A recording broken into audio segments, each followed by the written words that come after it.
Welcome back to Good Day Alabama, everyone. Consider this. A typical family can spend as much as $1 for every $5 of the family budget on one thing: insurance. This morning, 5 strategies to cut that insurance bill for you. Financial planner Stewart Welch joins us here in the studio. That number really surprised me. You say it's about 15 to 20%. Well, if you're like fully insured across the board, yeah, it can be 15-20% of your take-home pay. That's very frustrating. But the flip side is, if you're not fully insured, then you probably need to sit down and really look at what you've got there. You could really be at risk. So you want to be sure you're insured. Let's come up with 5 ideas. Okay, the first one you suggest, and this is a simple one, really. But it costs you a little bit out of pocket, but lower deductibles.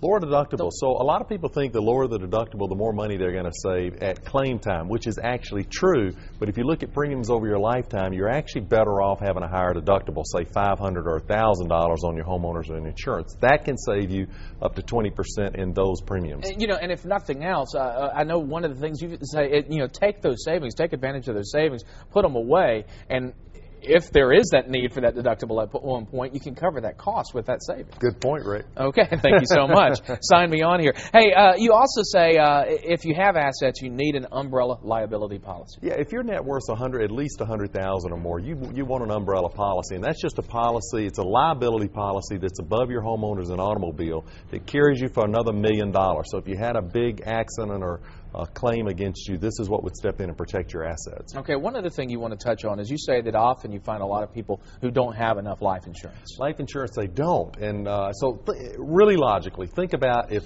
something happened to the income earner of the house, how much income would you need annually to cover bills, to cover college, and saving for retirement?